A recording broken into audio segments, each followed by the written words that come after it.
give you thanks for another day of life that was not promised to us, and we are grateful for this new day. As we reflect upon the accomplishments of this hospital in the past year, we look forward in anticipation to the new year to come. Grant us fresh wisdom, we pray, to understand the ever-changing complexities we face in providing medical care. Bless our staff with new strength as they give themselves selflessly, day and night, in the service of others. And would you, the great physician, bless our humble efforts to bring new life and newness of health to the patients who have entrusted themselves to our care. May we serve them with the skill and with the compassion with which they deserve. These things together we pray. Amen. Let's say the Pledge of Allegiance together. I pledge allegiance to the flag of the United States of America, to the republic that stands one nation under God, indivisible, with liberty and justice for all.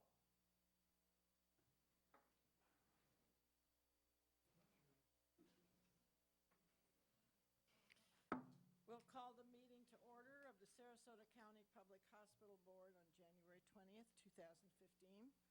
And let me read you this.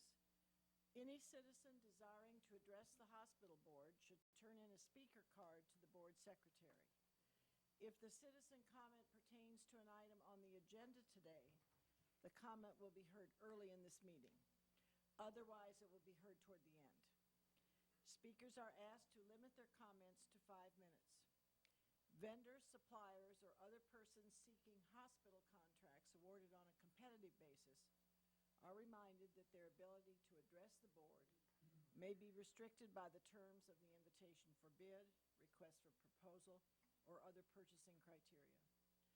Lastly, the board has established a claims adjustment review panel comprised of representatives of the board, the medical staff, administration, and legal counsel to review and negotiate the settlement of claims. Accordingly, the board will not entertain comments on or discuss or negotiate claims at this meeting. Thank you. So, we need approval of the orders of the day. Do you have a second? Second. Any questions or comments? All those in favor of the motion, please indicate by saying yes. Yes. Opposed? Motion carries. Thank you. Now, approval of the minutes of the meeting of December 15th, 2014. Second. Do we have any questions or comments? Hearing none, all those in favor of the motion, please indicate by saying yes. Yes. Opposed? Motion carries. Thank you. And now we have the privilege of a clinical research update by Dr. Kirk Volker, and you're going to introduce him, right, Dr. Fiorica? Yes. So I'd be happy to do that. I'm pleased to introduce Dr. Volker. Many of you know Dr. Volker. He was born in Buffalo, New York, then went on to do his training in Gainesville, undergraduate in medical school at the University of Florida in Gainesville, went on to do a residency in Orlando at Orlando Regional Medical Center, then went on to California, University of California, Irvine for his pulmonary critical care medicine. He came back to Sarasota, Florida, and has practiced here in pulmonary critical care medicine, but then took on a whole separate niche, and that's the Director of Clinical Research here at Sarasota Memorial Hospital, and he's going to talk to us about the clinical research projects that are going on here. Thanks, Jim. And one little thing you didn't mention is I'm a Sarasota boy ever since Philippi Shores, Brookside, Riverview. Let me get this started.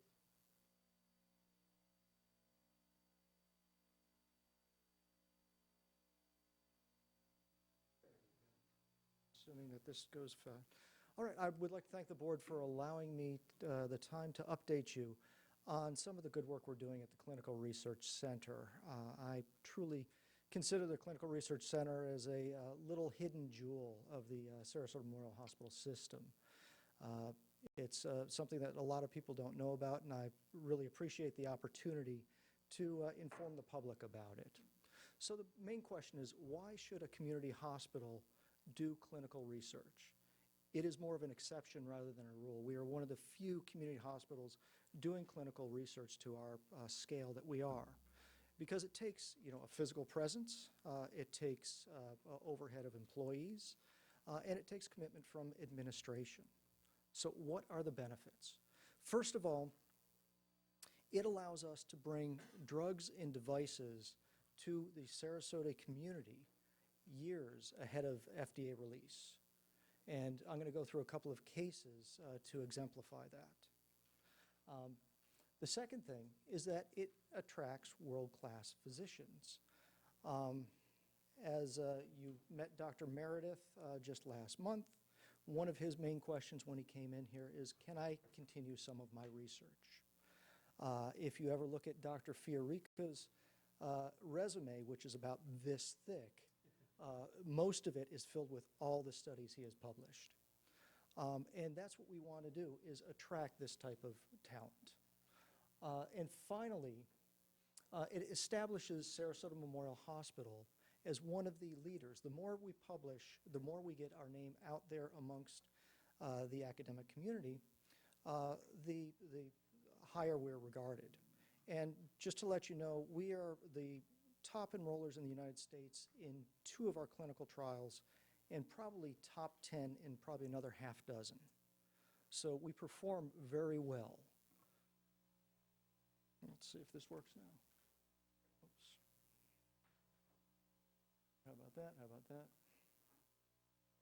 And here, I'll let you. Escape. Oh, okay. Good enough. Wonderful. So I'd just like to go through a couple of clinical research trials, and I know that you are aware of the mitral clip trial that we did, which is now being performed at Sarasota Memorial Hospital. Similar to the TAVR for the aortic valves, this is an operation which is a transfemoral approach where they go and cross over the heart and are able to repair the mitral valve in people who are too frail to undergo regular surgery. It is this population that the only option is morphine in comfort care. Because we are participating in this trial, the only center on this coast of Florida, we are able to offer that to our residents in Sarasota. Another one is one of my trials, which is the EMPROVE lung volume reduction trial, which is a surgery that we do for people with severe end-stage emphysema, where we used to go in and remove part of the lung that was eaten out by emphysema. Now we can go in with a bronchoscope, put a little valve in there that closes that area down and helps our emphysema patients breathe. Pulmonary fibrosis. We've been doing pulmonary fibrosis research here for at least 8 years. And finally this year, there have been the release of 2 of the drugs that we've been doing research on. Before that, there was no medication for pulmonary fibrosis. Sometimes we would give prednisone. 100% of our patients would have side effects, and it would help about maybe 5%. Now we have 2 good drugs that we have helped with the development of, and it has been released within the last 3 months by the FDA. Of note, some of our patients have been on these medications for as much as 6 years. The average survival for a pulmonary fibrosis patient, once it's been diagnosed, is about 3.5 years. The cost of this medication, now that it's out in the open market, $100,000 a year. And so we've had some of our patients on it for 6 years. This is an interesting story. We went through a compassionate use trial for one patient with this rare disease called Eaton-Lambert syndrome. This one medication, which is called an orphan drug, specific for this rare condition, it's not enough for them to do a regular clinical research trial, but they're allowed to use it under the research, the rigor of research investigation. So we filed all the FDA paperwork just so we could get this one drug for this one patient to help her out. Personalized medicine. As you know from, 5 years ago or so when we were talking about Jackson Labs. The future of medicine is in part looking at your own DNA and trying to figure out how your medication interacts with that in order to help prescribe the better medicine for you. Our first foray into personalized medicine is with the Iverson Genetics warfarin dosing study, in which we look at your DNA and determine whether or not you would be a rapid metabolizer or slow metabolizer of Coumadin, which is a blood thinner, to help dose with that. The second thing we just finished was the Indy lung cancer screen, in which they take a blood test and they look at certain proteins in your blood, trying to determine whether that spot on the x-ray might be a lung cancer. As of probably about 4 years ago, through the generosity of the Sarasota Memorial Healthcare Foundation, we were able to establish a Center for Independent Physician Research with a dedicated research nurse that helps foster our physicians at Sarasota Memorial who come up with their own research projects. The previous research projects I've told you about are those that are designed by the device or drug company, and then we help participate as a trial. These are de novo studies originated by our physicians. And for example, Dr. Silverman has just finished a publication in one of the surgery journals on his experience with brachytherapy, which is radiation therapy delivered via catheter for renal vein stenosis. When the renal vein is closing down, he opens it up and then he gives it this radiation dose to try to keep it from closing down. He's had positive results. He and Dr. Larry Silverman from Radiation Oncology have just finished publishing this article. Let's see, Dr. Daniel Stein is doing a very interesting project with high school kids in concussions, where using the C3 program, once they screen every athlete in Sarasota County, strap an iPad on their chest, have them go through a series of maneuvers, get a baseline test. If they're out in the game, their bell gets rung, and there's a concern for a concussion, they have them go through that again. They have a baseline to compare them to. And we're seeing how well this helps pick up on concussions and concussion management. Another study that I'm doing is taking advantage of a teachable moment. Our hospitalized patients who smoke, they might be a little bit more open to listening to smoking cessation advice. So we're looking at that. Dr. Mauricio Concha with the stroke program is looking at the benefits of modifying nutrition and a nutritional education program in reducing risk of stroke reoccurrence. And he is also doing another one looking at the benefit of rowing therapy in his stroke patients. And those are all our local physicians coming up with projects that through the Clinical Research Center we're able to investigate.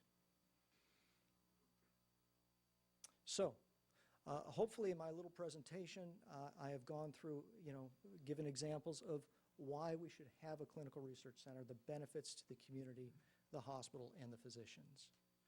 I would just like to take one moment and thank my wonderful crew at the Clinical Research Center who worked tirelessly and diligently helping these research trials. Any questions? Very good. Yes, Alex. I don't have a question, but one of the things I wanted the public to note is that not only are you the chair of our grants committee, and no, you did not vote on your grant, but you're also a member of our executive committee of the foundation. We thank you for all that you've done and what you are doing, so thank you very much. But I did have one question about smokers. What is being done about, because I see e-smokers a lot now as opposed to typical cigarette smoking. Is there any research being done about that particular device? There is different research projects on that. We still don't have a consensus on whether or not e-cigarettes are dangerous for you because there's not the regulation of e-cigarettes. The FDA has not handed down sort of a mandate on regulating e-cigarettes. Thank you so much for Oh, your my pleasure. presentation. We appreciate it. It's good to see you again. Thank you.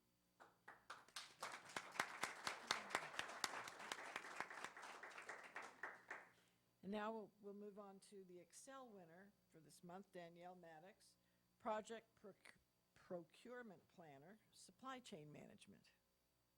Hi, Danielle.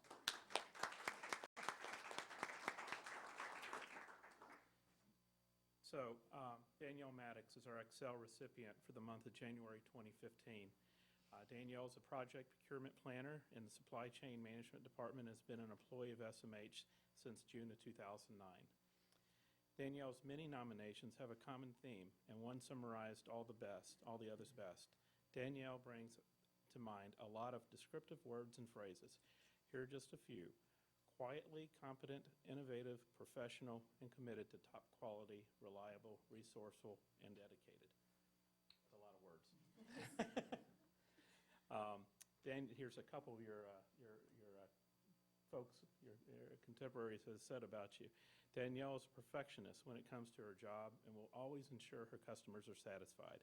She works with manufacturers and distributors in getting her customers exactly what they want, even if it's not offered by the companies. Danielle goes out of her way to ensure that every detail on equipment is handled so the end user can focus on patient care. Her work ethic is beyond reproach. Danielle is the epitome for the professional employee, always well-groomed and welcoming with a smile for all. She's efficient, kind, detail-oriented, and extremely timely in responding to requests. Danielle's simply a star.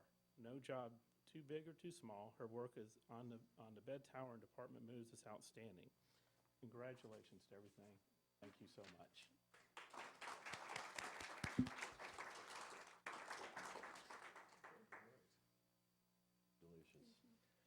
The Excel Award, an employee recognition program of Sarasota Memorial Healthcare System.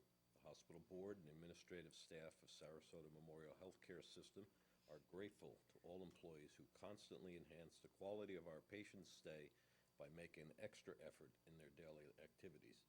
The Excel program is designed to recognize employees who have distinguished themselves by superior performance and attention to others. Individuals recognized are models of excellence who strengthen the quality of patient care and the image of Sarasota Memorial Healthcare System in the community.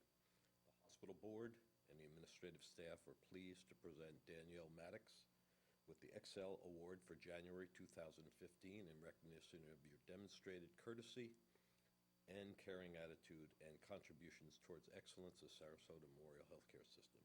Signed by David Beringer, CEO, and Margaret Malone, Chair of the Sarasota County Public Health Hospital Board.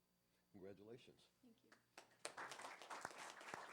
So, Danielle, we're going to invite you to make any comments if you would like to. Okay, please. I just want to say thank you. I truly am humbled and honored by this award. I consider it a privilege every day when I come here to work, and I love what I do. I have a great team of people that make what I do possible throughout the organization and especially in supply chain. I couldn't do what I do without them, so I need to say thank you to them and to you for this honor. Thanks.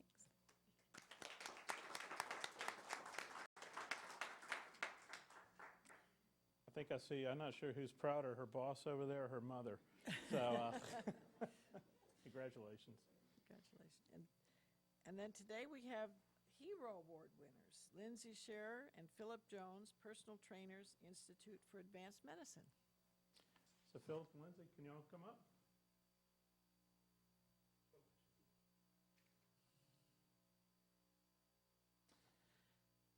So we are honored to have heroes in front of us again today, and we don't always have this at every board meeting, but we're all so grateful when we're able to recognize someone. So I want to tell you the story that brings the two of them here today. Earlier than this year, HealthFit membership associate Ross Sims opened the fitness facility at 4:45 a.m. Lindsay and Phil arrived shortly after to begin training of their early morning clients. About an hour into the shift, Ross started complaining of heartburn and asked Lindsay to cover the front desk while he used the restroom. When he returned, Lindsay noticed he looked pale and encouraged him to sit down and rest. Within minutes of him sitting down, he started to go in and out of consciousness. Lindsay called for help, and Phil appeared on the scene and immediately instructed Lindsay to call 911. While Lindsay stayed on the phone with 911, Phil stayed with Ross and made repeated attempts to keep Ross conscious and focused. When the paramedics arrived, they transported him to Doctors Hospital, since it's the closest ER to Health Fit. After a CT scan, they were able to determine that Ross, at age 27, had dissected and ruptured aorta. He would need to go into emergency surgery with a thoracic surgeon. Doctors Hospitals didn't have a thoracic surgeon on staff that day and that could perform the surgery, so Ross was transferred to SMH to undergo emergency open heart surgery. Dr. Jeff Sell and a team of surgeons were assigned to the over 4-hour emergency procedure. Ross was admitted to the cardiac ICU unit. The next day, he would have to go back in for a second open heart surgery to remove internal blood clots that had formed around the heart. Ross spent 4 days in ICU unit and a week on the cardiac floor in recovery at SMH. Phil and Lindsay, thank you so much for your quick assessment and heroics in saving Ross. And I'll tell you that, so the way this works is we recognize these guys in front of management council the first time, and Ross was there. And Ross looks great. He got up and everybody applauded him too, and I'm sorry he's not here today for you to all meet him. So thank you so much for what you did.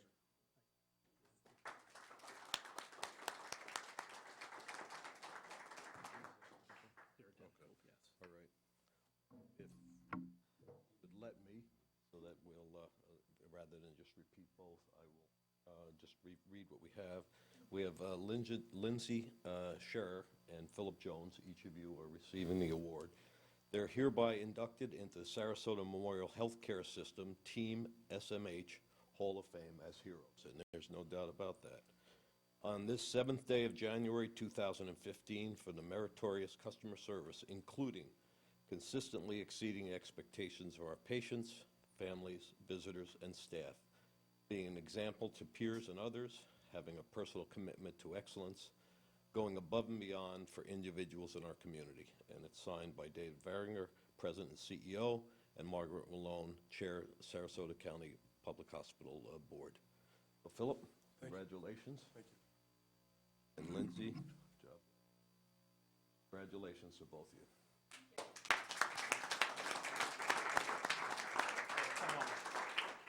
Come on, Phil. Just wanna say, like I said last time at the board meeting, I was very happy. Ross was in the room, so that's very happy that he's still alive with us, and the great staff that when he got here to the hospital to carry him on and do what they had to do. So I appreciate it. Thank you. Thank you.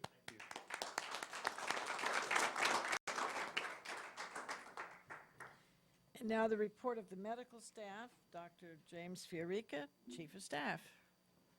Yes, I have 2 items for the board to consider. The first is the following items were approved by the Medical Executive Committee on December 18, 2014. The first is a recommendation to approve the criteria for the metric clip, which you saw a brief overview of that metric clip earlier by Dr. Vogler. Madam Chair, I move approval of privilege criteria for the microchip implant as recommended by the Medical Executive Committee. Do we have any comments or questions? If not, all those in favor, please indicate by saying yes. Yes. Opposed? Motion carries. Thank you. The second item, also approved by the Medical Executive Committee on December 18, 2014, is recommendations for the approval of the otolaryngology section rules. I move approval of the otolaryngology section rules as recommended by the Medical Executive Committee. We have a motion. Any discussion or questions? If not, all those in favor, please indicate by saying yes. Yes. Opposed? Motion carries. Thank you. That concludes my report. Thank you. We'll move to the auxiliary report. Dottie Ziegler, Auxiliary President. Thank you, Madam Chair. The auxiliary has several fundraisers during the year and receive interest income. You might wonder, what do we do with that money we don't use for the running of our organization? One of the biggest things we do is to fund scholarships for deserving high school seniors in the community. The Duncan Finley Scholarships are awarded to support the future of the healthcare workforce. They are given primarily based on financial need. The entire family income cannot exceed $50,000. The student must have a GPA of 3.0 or higher and be working toward a human health degree curriculum.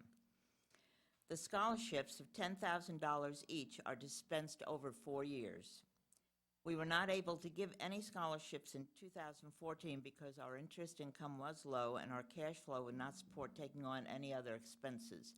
We still had scholarships that we were paying for from the previous time, so we have to include all of that. This year, our interest income is better, and I am happy to report that we will be able to award 4 scholarships at $10,000 each. Karen Diffley in Education has started the process to get applications out, and we look forward to awarding the first scholarship checks in May for the fall semester. Our treasurer went back to 2007, and the auxiliary has given $275,000 in scholarships. The occasional updates and thank you notes that we receive have shown that this money has been well spent. This concludes my report. Thank you. And the Sarasota Memorial Healthcare Foundation report, Alex Quarles, President. Hi, thank you, Madam Chair. Very short report, just an FYI reminder. Gala is just about sold out for Saturday night, but we do have some tickets available for those of you that would like to attend. I do want to thank Skanska again for being our top lead sponsor at a very large amount of money, and they will be recognized that evening. We are in a growth mode. We are not only adding new staff, both in fundraising and in support staff, so that we can be stronger and more present in the community to help you with what we're trying to do. We are on par with our goals for fundraising this year as of this first quarter, and I'll report more after the board meeting. Thank you. Thank you. And the Secretary's report, Tom Towler. Thank you, Madam Chair. I have the February schedule for the board. We next meet on Tuesday, the 3rd of February at 8 o'clock for the board breakfast, at 8:30 for the PSI board, 9 o'clock for the Quality Committee, 10 o'clock for Mission and Planning, and 12 o'clock at Investment Committee. Then again, we meet on Tuesday, the 17th of February at 1 o'clock for the public board meeting. And on the 25th, which is a Wednesday, we have a luncheon with Representative Stubbe. That is my report, Madam Chairman. Thank you very much. And the Treasurer's report, Mr. Joe DiVirgilio. One item today for the board's consideration.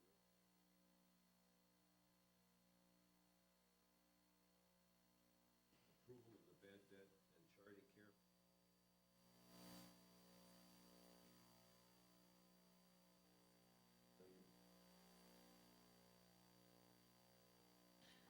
We have a motion and a second. Any comments or questions? If not, all those in favor of the motion, please indicate by saying yes. Yes. Opposed? Motion carries. Thank you very much. Operations reports will begin with Mr. Bill Wojin, Chief Financial Officer. Thank you, Madam Chair. I have the financial highlights for December 2014, and this also represents the third month of our fiscal year 15. So with 1 quarter of our year presented here. The operating revenue for the system for the month of December, $51,645,000 compared to a budget of $46,500,000.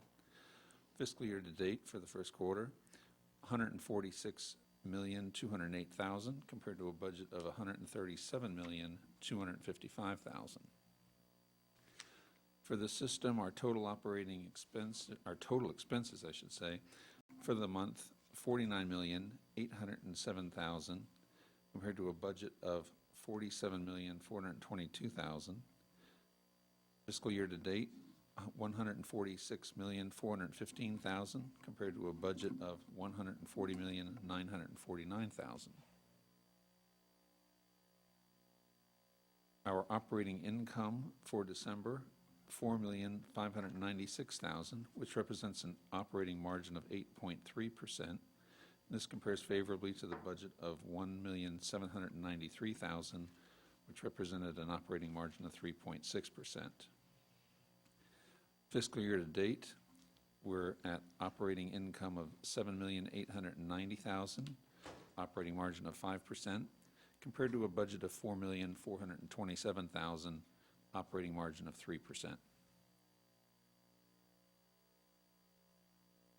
For the hospital statistics, this is for the 3 months ending December. Our average daily occupancy has been 404, compared to a budget of 363. Admissions are at 6,508, compared to a budget of 6,337. Our average length of stay, 4.85, compared to 4.45 last year.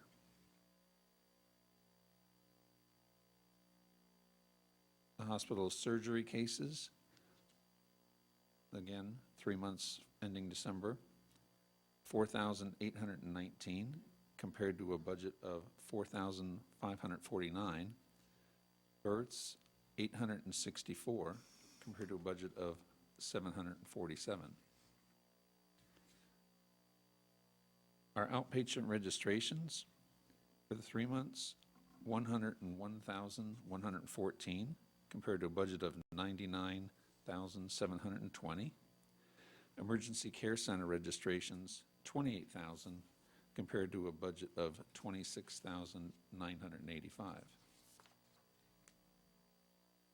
Our case mix index for the 3 months, for all patients, 1.73, and for Medicare patients, 1.96. Madam Chair, that concludes my report, unless there's any questions. Thank you very much. And now Ms. Jan Mock, Chief Nursing Officer.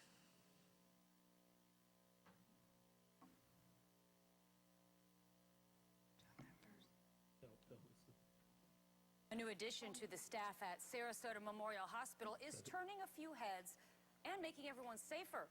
New at 6, our Eric Waxler shows you how the futuristic robot can fight diseases, including Ebola. It's kind of a cross between R2-D2 and a Roomba, but its mission is much more important. This is Trudy.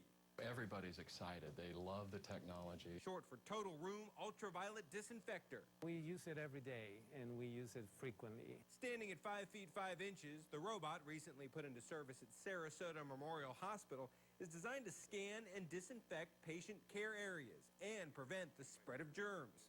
This just provides a more thorough approach to critical areas such as this neonatal unit we're standing in now, our ICUs, our intensive care units, our emergency care centers. The robot is moved from room to room very easily and controlled with a tablet.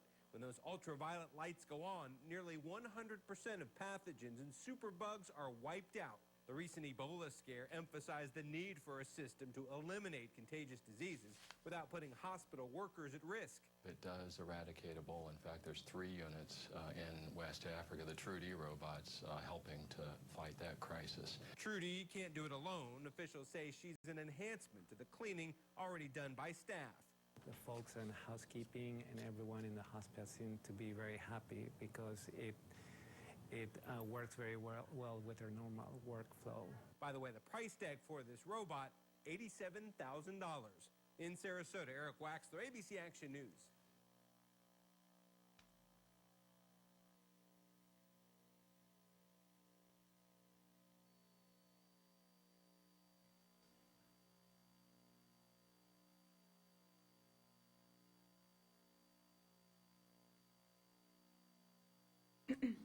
All right, we had some technical difficulties, so I wanted to show that first. We couldn't get sound, but thank you for all of our experts. I think all of you know how important it is that we continually work on infection rates. That is the #1 concern. that not only our community has, but the community at large in the nation. So we're continually looking at how we can improve those rates and also keep our patients safe of infection. So that was on ABC News, and I just wanted to share that with you. The hospital is committed to our community and making sure that we always keep everything in mind when we look at infections. I'd also like to talk about core measures while we're talking about quality. And I think it's important as we look at this quarterly, we do get our results quarterly, that you can see here in the areas of AMI, pneumonia, and heart failure where we are.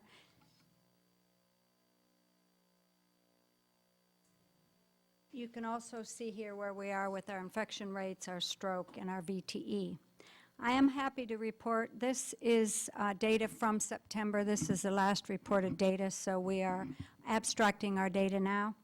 But I think it's worth saying that in September, the end of this quarterly month, the first time ever, we had 100% of our patients that were abstracted within the AMI, heart failure, pneumonia, and skip, stroke, and VTE were at a perfect care score. That means there were 0 defects. That appropriate score is the first time ever we've hit 100%, so it's something truly to be celebrated from all of our physicians and our staff who care for our patients. Value-based purchasing for September, also all of our clinical measures were at 100%. We saw significant improvements as we work on all of these things in nursing documentation, particularly noted in VTE prophylaxis, and our SCIP initiatives, as well as completing discharge instructions. Although it appears performance for pneumonia has dropped, only 1 miss occurred in the last 3 months, and so this is due to an antibiotic allergy. So I think we can congratulate our medical staff and our clinical staff for the great work that they're doing. And these things that we put in place to achieve these wonderful scores are being hardwired at this time as we speak. So we look forward to our results as we move forward. The other thing that we had last week is we had an ACA visit, their annual safety visit that they come annually. They're here for the whole week, and so we get their pleasure of visiting our facility for a whole week. And I was at the exit survey exit survey that they gave the overall findings the end of last week. And they started out by saying they love to come here.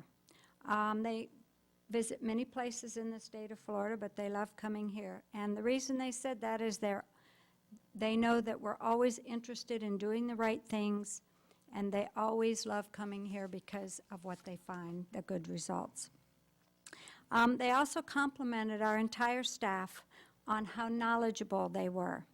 They said every person that they came in contact, and they do ask these questions every time, and that is on safety, fire safety, RACE, if you've ever heard of RACE.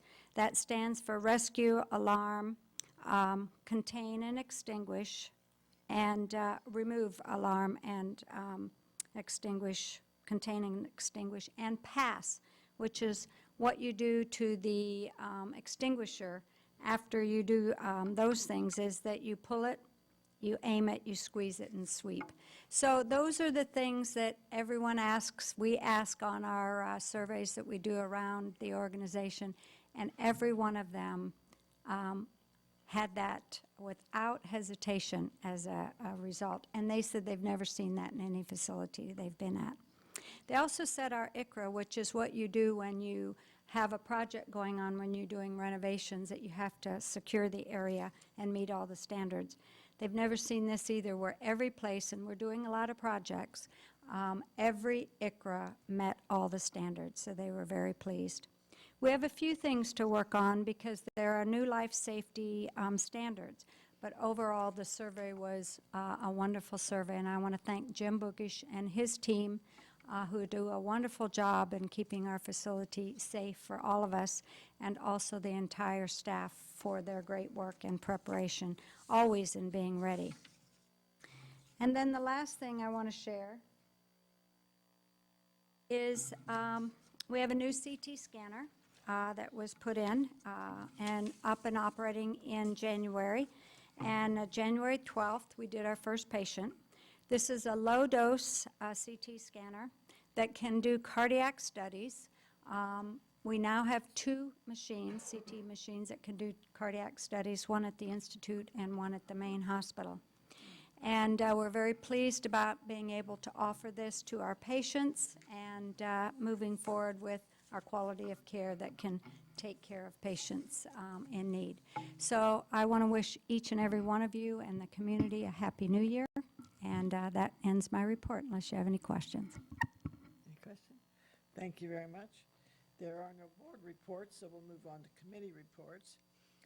For the Audit Committee, Mr. Darrell Henry, Chairman. Thank you, Mr. Chair.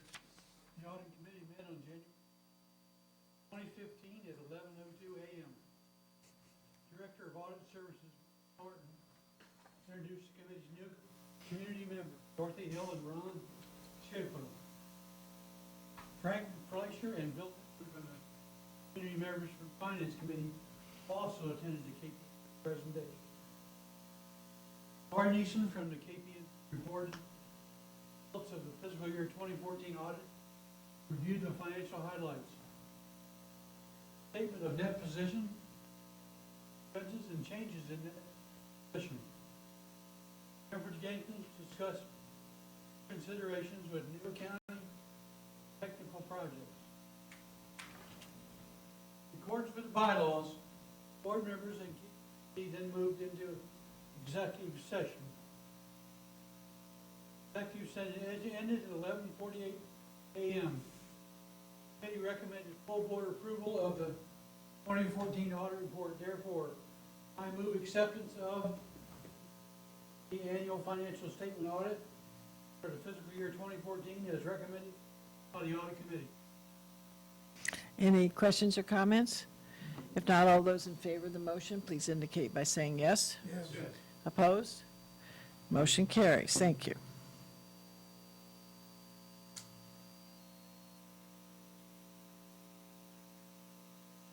Does that conclude your report, Mr. Henry? Yes, ma'am. Thank you very much. Move on to the Finance Committee, and Mr. Bob Strasser, Vice Chairman, will report today. Thank you, Madam Chair. Finance Committee met on January the 6th. The first item was a capital structure discussion. Bill Wojin introduced Robert Turner and Kevin McDermott from Kaufman Hall.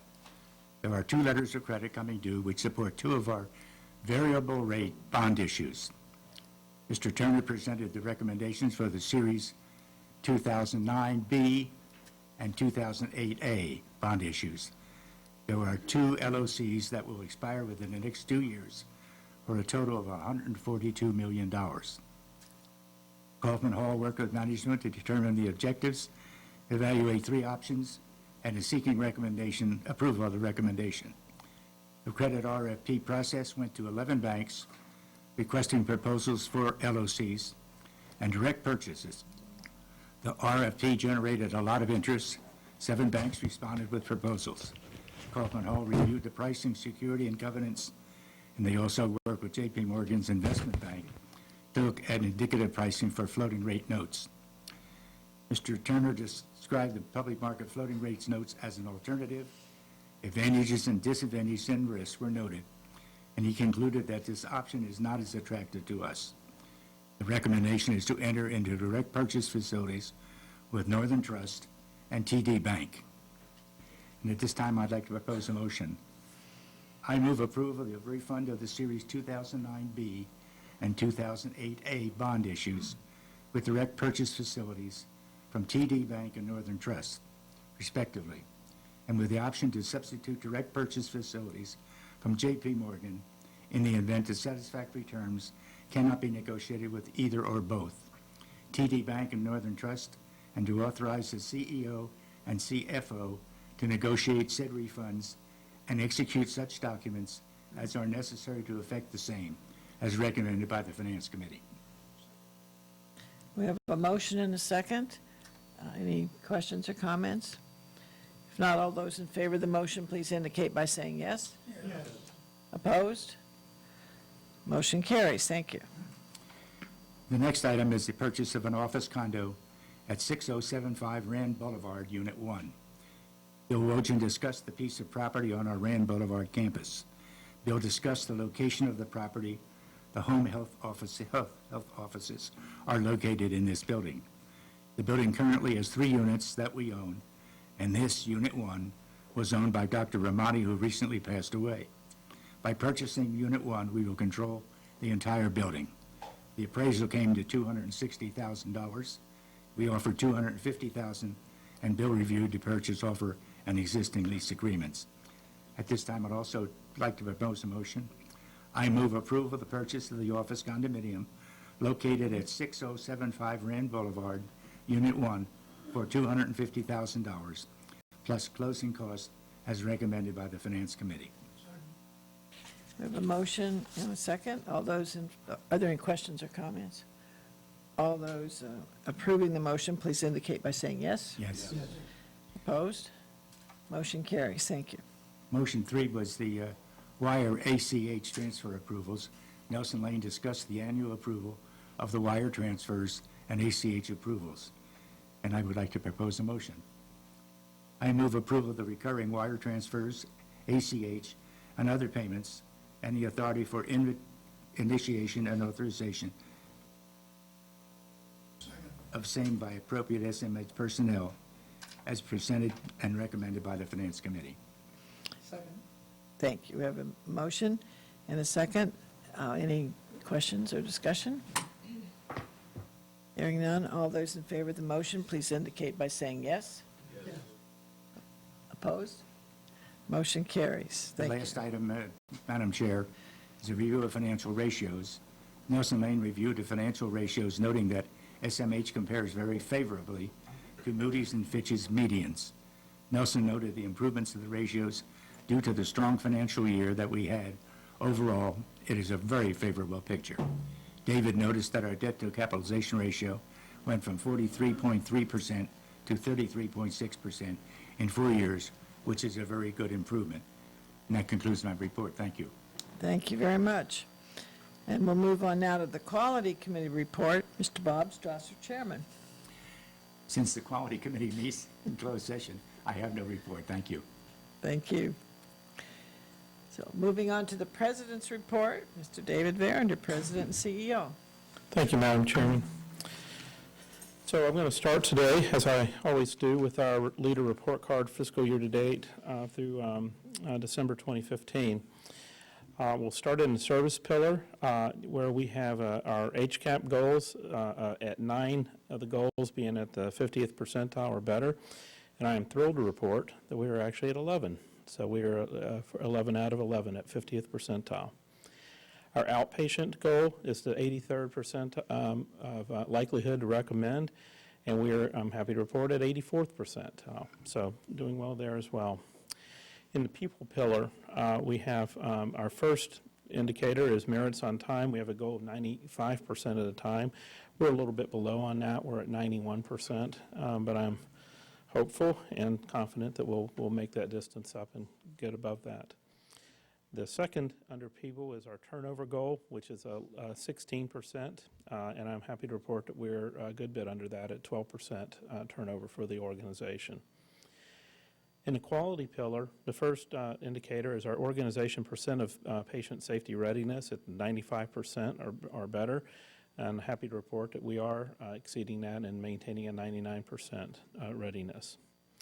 Infection prevention, our combined overall standardized infection rate, our goal is to be below the 0.95, and I'm happy to report we're at 0.88, so making good progress there. Financial pillar, our organizational finance, which Bill has already reported on, we have a goal of 4.4%, which is our budget, and we're currently tracking at 4.9%, so exceeding that. And in the growth pillar, we have strategic growth org goals of inpatient admissions. The goal is our budget of 26,308 admissions a year. Where you're currently tracking a little bit above that at 26,473. And in outpatient registrations, our goal is our budget, which is $657,755,000. And once again, we're exceeding that at $659,693. Those are excellent results. Thank you. Thank you. We take a little deeper dive into our service, look at our HCAP scores. You can see where we've been for October, November, and December. So in October, we hit 9 out of 11, November 10 out of 11, and December 11 out of 11. And then when we look at our first quarter results, we are at actually 11 out of 11. So really a big accomplishment for the staff here. So Another excellent one. give them a hug if you see them. Also take this opportunity to look at our Medicare.gov website. This is the information I just showed you is more recent than the information here, but this is actually what's online if you go onto the web right now. And what we first look at is, so this data is, like I said, a little bit dated. So on here we're 8 out of 11, but we like to compare ourselves with other large facilities and well-known facilities around the country. And I think you can see when we compare ourselves to people like Mass General, Brigham and Women's, Cleveland Clinic, even Baylor Medical Center, we compare very well and consistently to those organizations. Now, we also like to compare ourselves to others in this regional area. And so once again, you see ours at 8 out of 11, and you can see where the other hospitals are in this region, which is not quite to where we are. So.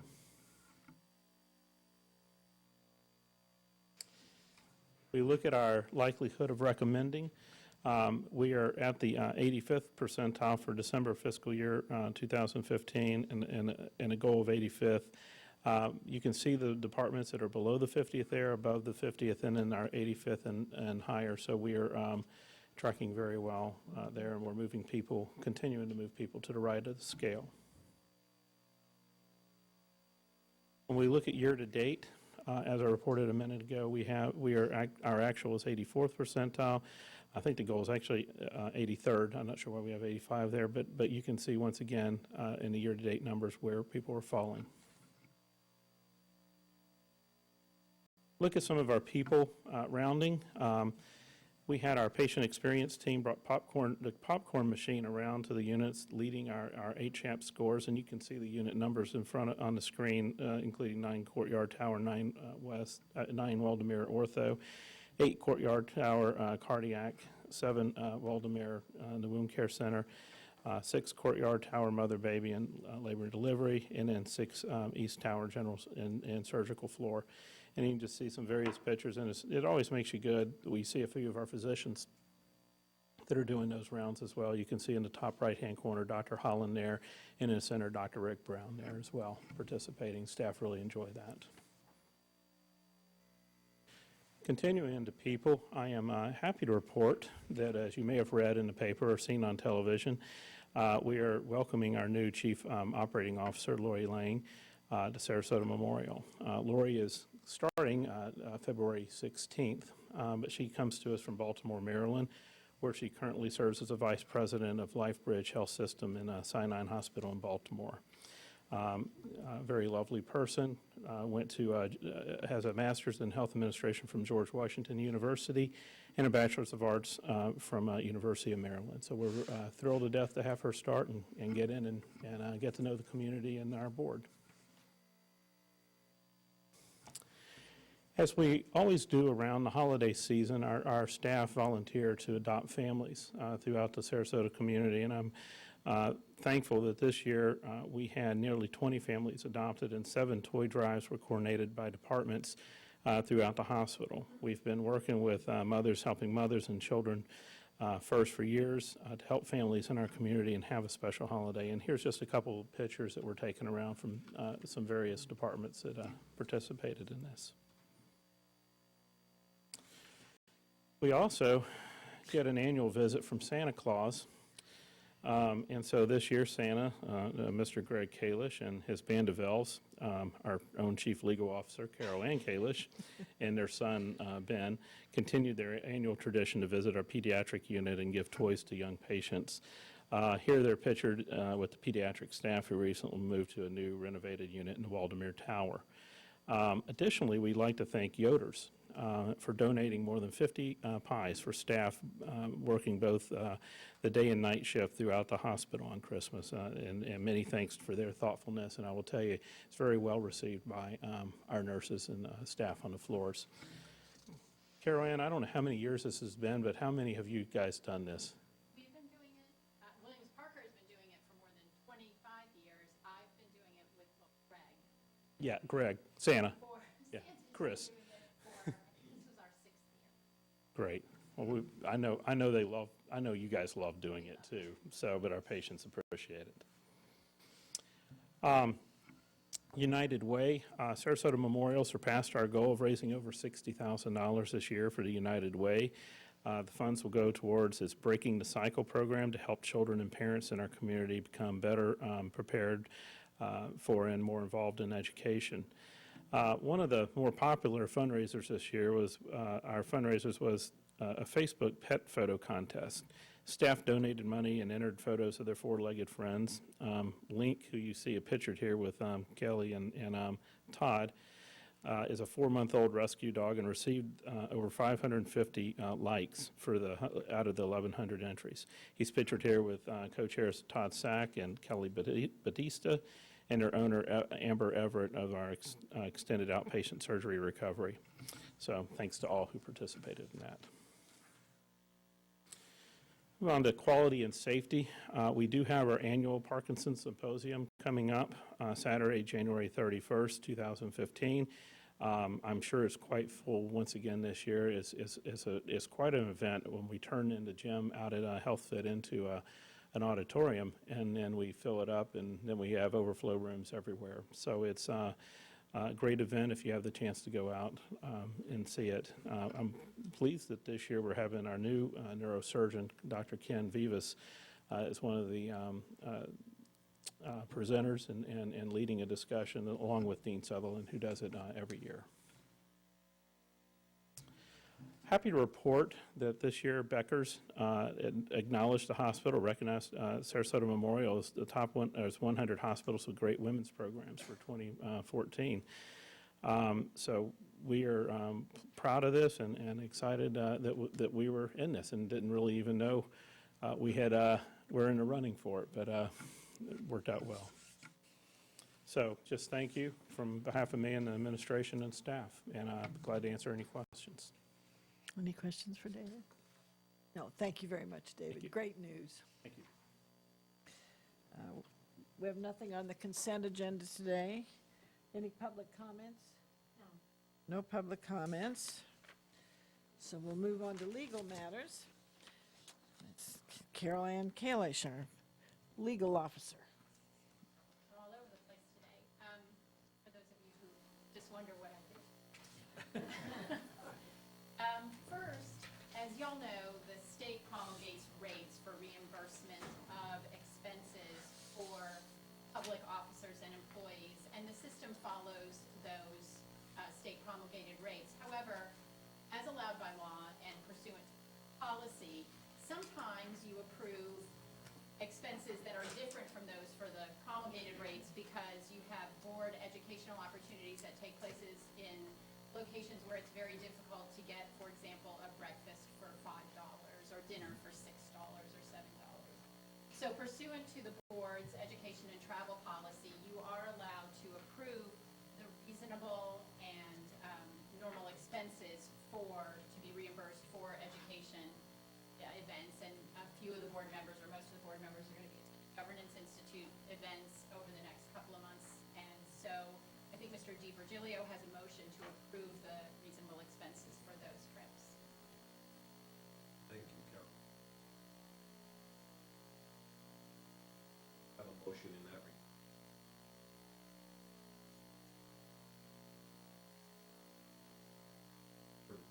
Institute. Approval, reimbursement of the reasonable expenses. Is that one? It's Institute leadership. Guided by the board policy.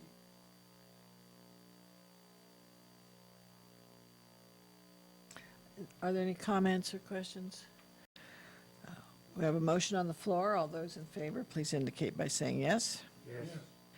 Those against, opposed, say no. Actually, you would say yes. But hearing none, the motion carries. Thank you.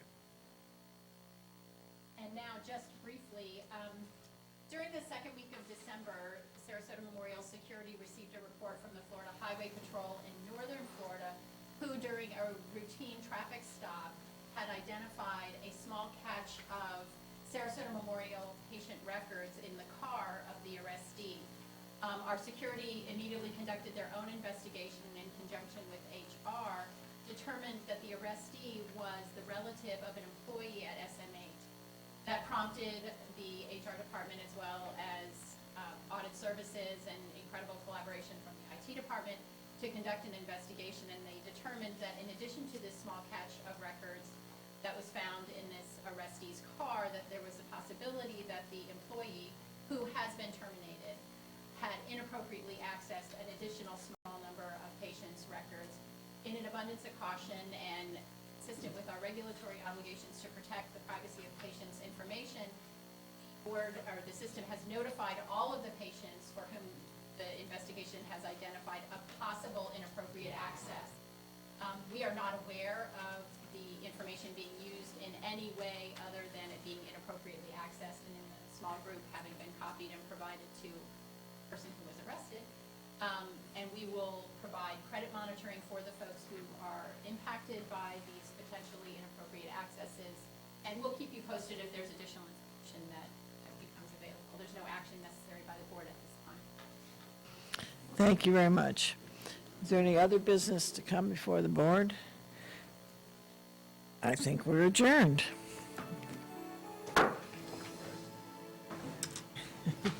Yeah, we didn't have a motion, did we? Good. Oh, aren't those beautiful and delicious and all good things? I know. We love giving those. A new addition to the staff at Sarasota Memorial Hospital is turning a few heads and making everyone safer. New at 6, our Eric Waxler shows you how the futuristic robots fight diseases, including Ebola. Yeah, up there.